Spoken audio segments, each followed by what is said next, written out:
Where should we draw the line between parental discipline and parental abuse? Hello, welcome to First Take by First Daily, a program where we discuss everything politics, lifestyle, business, and health.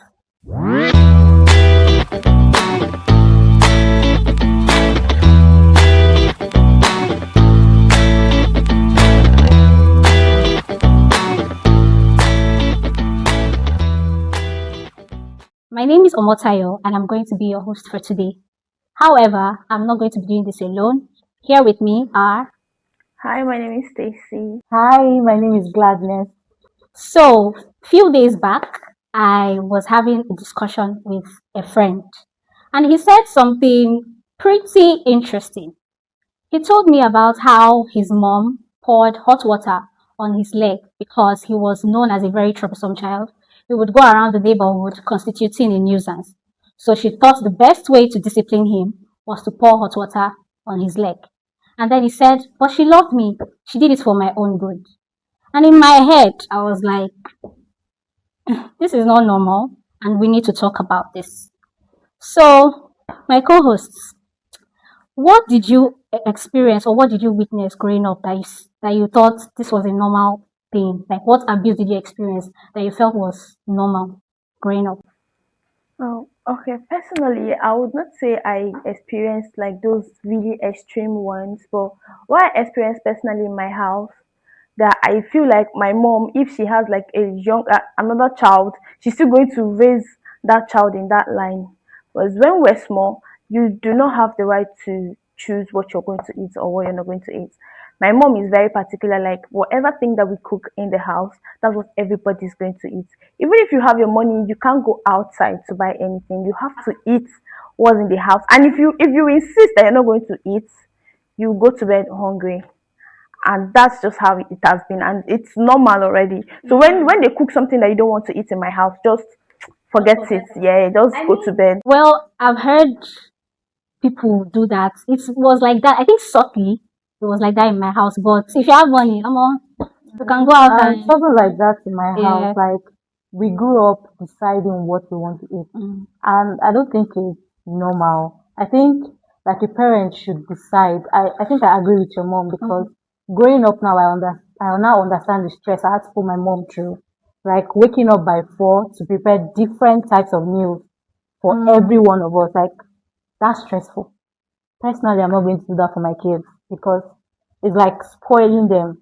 Yeah, You understand? yeah, to an So extent. I don't think I agree with your mom, but I think it was a bit extreme. It's Going extreme. to bed hungry. I understand where you're coming from. I understand you perfectly, but when we were younger, I used to see it as wickedness. I'll be like, I have money, allow me, at least let me just go outside and buy biscuits. Do you get? But she'll say no, and we're already used to it. You know, children can be very excessive sometimes. You know, Yeah. when you give them that free hand like this, they start to overdo it.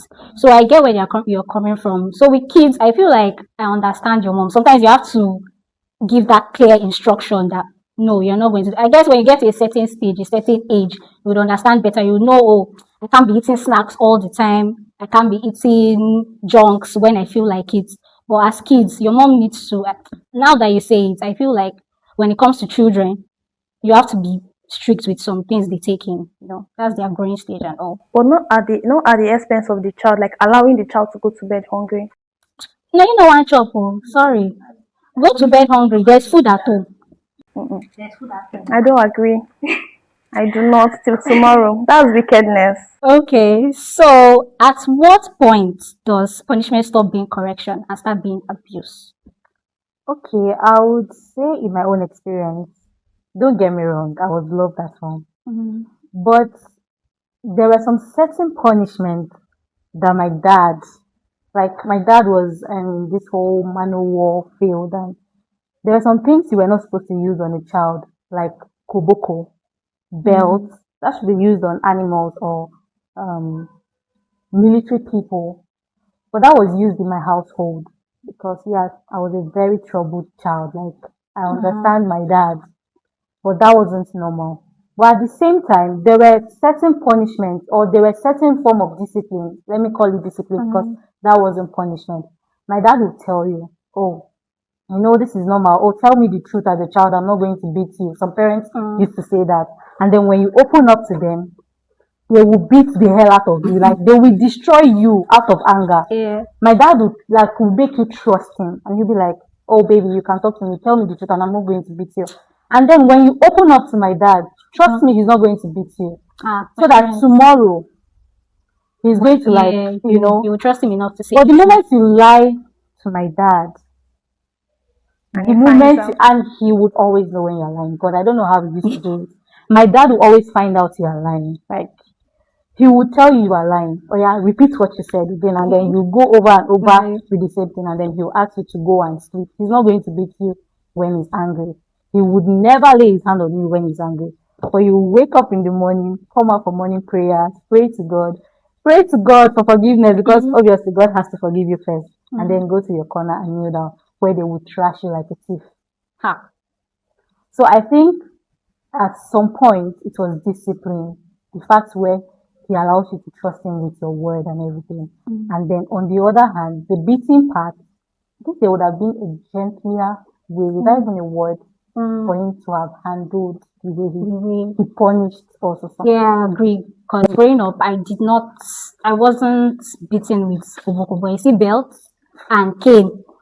Yeah, and punishment here and there. And also, I feel like some punishments too are extreme. Because I remember in school at one point where they said we should do frog jump, and my legs were swollen. I couldn't walk. So what kind of punishment is that? So I feel like parents also do that as well. Yeah, punishments, flogging and all that. I feel like there should be a limit. I feel like there's some certain, is it tools I'll call it, or is it equipment that I'll call it, that you shouldn't use on your children. Koboko is extreme.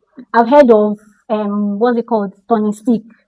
You go parents just throw turning. They throw whatever they see. They can see. Then the craziest part is some parents actually like call all this Egba Adubo, like this Yoruba Egba Adubo, like guys in the neighborhood to like come and discipline. Yes, I've seen cases. What did the child do? I've seen cases like maybe the child has been stealing, or like they've been noticing some extreme, really bad or bad association. Then they will not call all these brothers in the community like to come and discipline. Then they would take turns beating a very small boy or a girl. Or have you not heard of cases where you see that, okay, because a girl, she's in a, let's say an adolescent girl, and she's talking to a boy or something. And maybe they've seen her like 1 or 2 times talking to a boy, and then they will now put pepper inside her. Yeah, I've heard, but I've not experienced. No, I've seen cases like that. It happens every day. It happens every day. Every day. With how experienced, with how exposed the world is now, do you think people are still doing it? Maybe secretly, I don't know. I mean, there are some parents like in the local area that are not exposed to a lot of things. Like, they still do those punishments. Like, there are still parents that what's the word? Is it parental mutilation? That still do it today because they don't know it's wrong. Video one time. It still happens. This woman was doing a live, like, oh, if you want to take care of your daughter, so she'll not be doing publicity. Exactly. That's usually their reason most times, like for genital mutilation, is so the girl does not turn out wayward or become. That's not even the solution.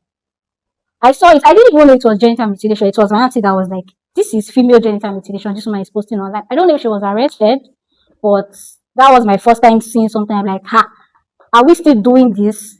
As we are still doing it, there are a lot of people that don't know about, like, they are not aware. Like, they've not evolved with time. They are still stuck in the past, like in the 90s. And sometimes I don't blame parents for the abuse their kids have to go through, because personally, maybe that was how they were raised. That's the only thing they know. That's what they feel is right. And I'm not even justifying it, but I'm just saying that's the only image they've seen growing up, from their grandparents to their parents to people around. And that's why you see cases where when things like this are happening, like you don't even see anybody trying to intervene for the child, because they believe it's normal. That's the right way. If you want this child to be somebody in life or to be a great person in the future, you have to train them. Have a lot of doubts out there, even with all these extreme punishments.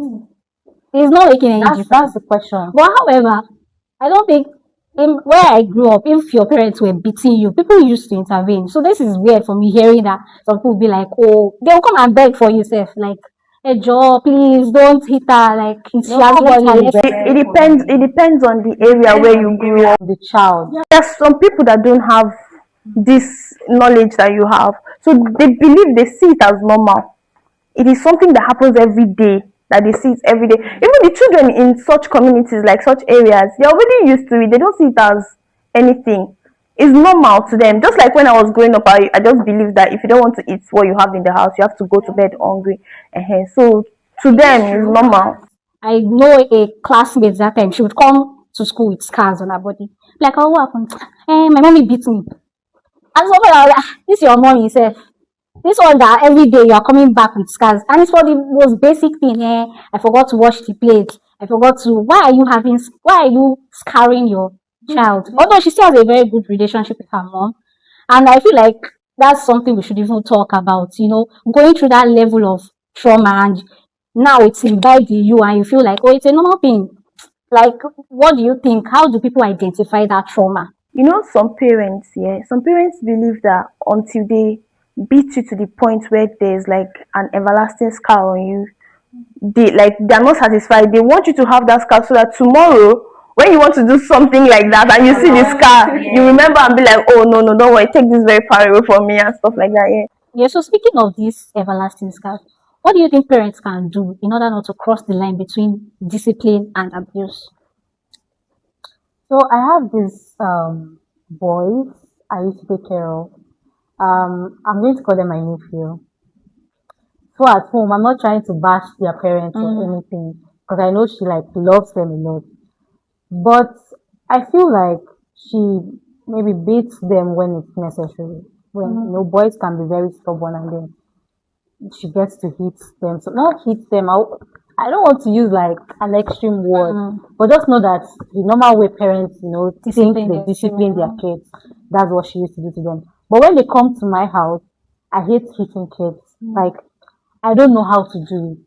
I feel like I'm just so emotional with children that even raising my voice and my hand on them, I'll be like, I'll break your head though, but they're not doing anything.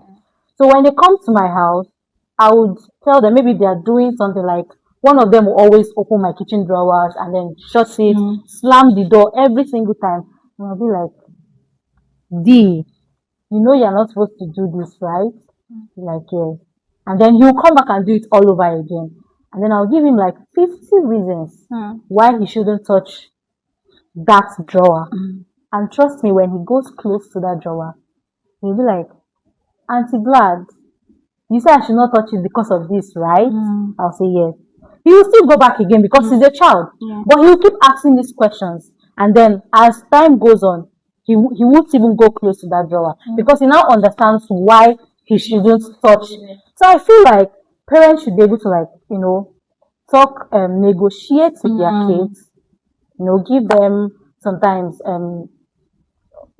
goodies or something when they do something right, award them for being good or something. I think that will help some children. You don't have to hit a child to raise a child because that has not really like changed the world. People are still bad. There are still bad children, yes, outside there, even after the whole punishment and stuff. So I feel like parents should be able to be soft, you know, gentle with their kids, understand each of their kids, and then know how to speak to them without hitting them. I totally agree with you. I don't think violence is the way like to go. You can dialogue with your children. And there's this funny episode that I have seen with my neighbor. She has like toddlers. So when they disturb her too much, she just goes. She has beans and groundnuts in her kitchen. So when their disturbance start getting too much, you just go bring 1 cup of beans and 1 cup of groundnuts. You pour it together and then call all of them to come and help her separate them.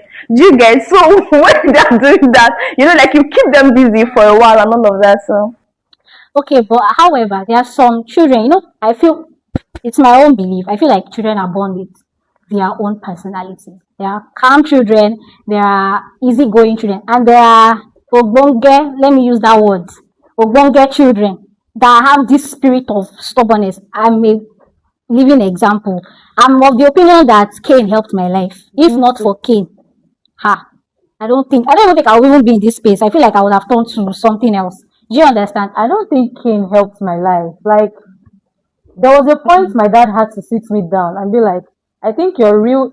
I already mentioned this like Mm, previously. Like my name was changed as a child. My dad mm. was like, I think This Gladys. we went wrong with your name and it's affecting you. So we have to change your name to something. Like I was always angry, Mm, I was always fighting. I don't used to smile. I don't used to like if I'm playing with other kids and then you come close to something that belongs to me. Or I wasn't like troublesome. Like mm, people used to look for my trouble. And then when you look for my trouble, I'll put you in a very bad place. Though. mm, But I'll put you in your place. And then he had that conversation with me and then prayed with me. I think that even helped. The fact that I started thinking about my life, maybe my name was bad. And then when they mm, changed my name, I started growing with the new name and mm. everything. Hitting a child does not really change anything.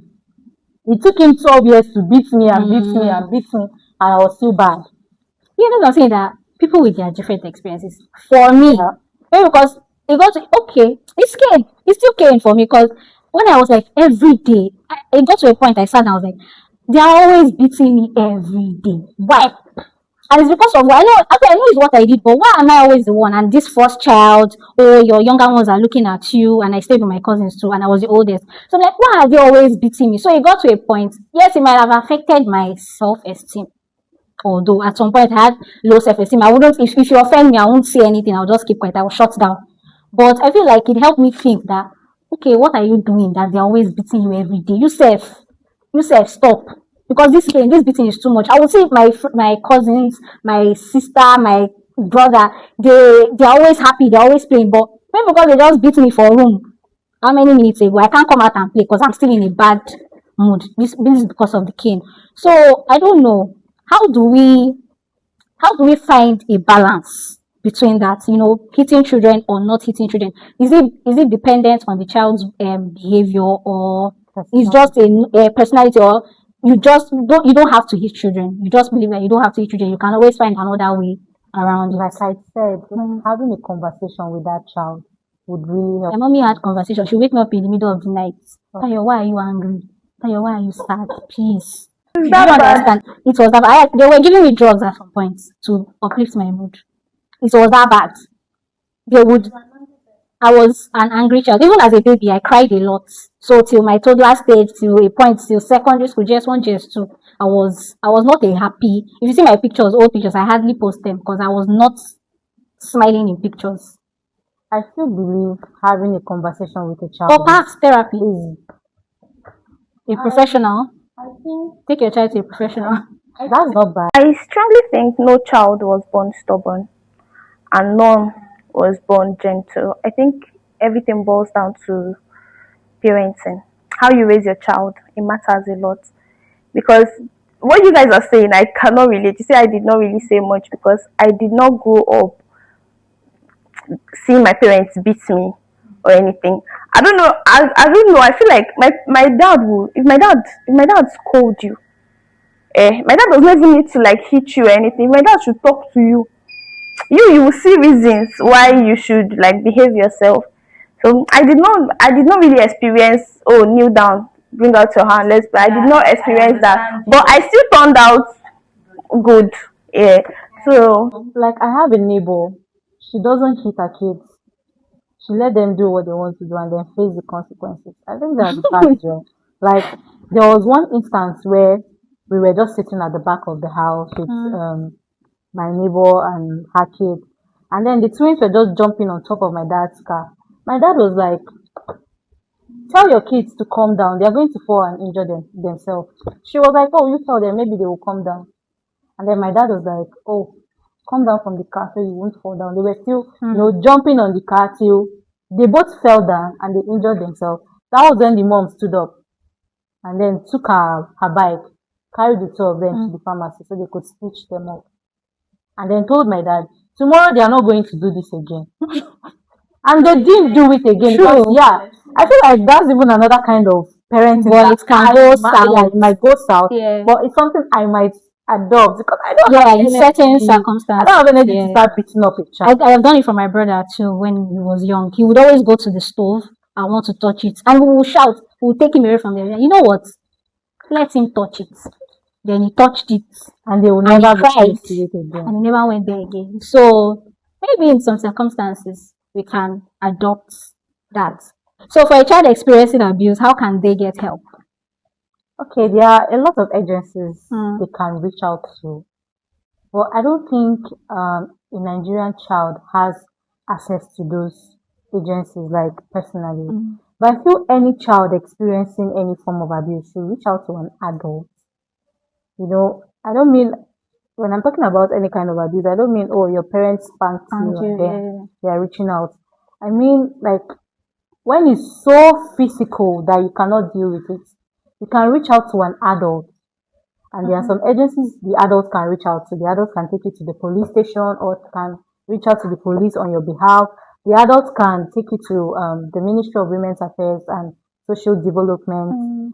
Human Rights. There are a lot of bodies you can reach out to that deals with addressing Parental child abuse, child abuse or abuse. parental abuse.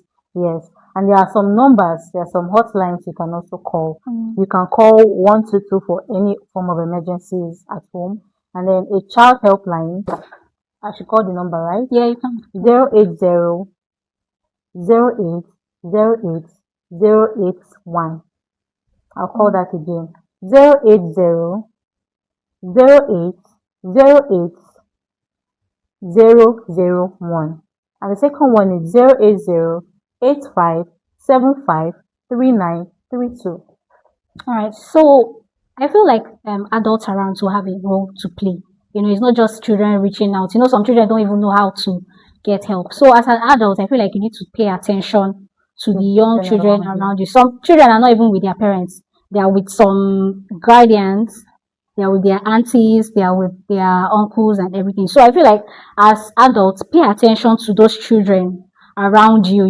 Those scars. What happened to you here? Why is your head swollen? Why is this? Ask questions. Try to find out. Some might not be able to open up because they are scared of what their parents might do. But little by little, it might be exhausting. It might be like, whoa, she'll be fine. They might not be fine. So, talk to them, gain their trust, and, find out what they are going through. Then you can take it upon yourself to report to the rightful authorities. So, yes, thank you for joining us for today's episode. Thank you for watching. To share more opinions, to engage in the conversation more, kindly subscribe to our YouTube channel, First Daily TV, to share your opinions. Please like, share, subscribe, and you can drop topics you feel like we can talk more on, engaging topics that we can talk more on.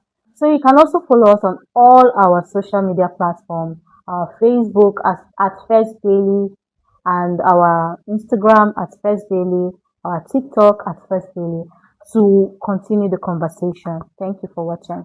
Bye.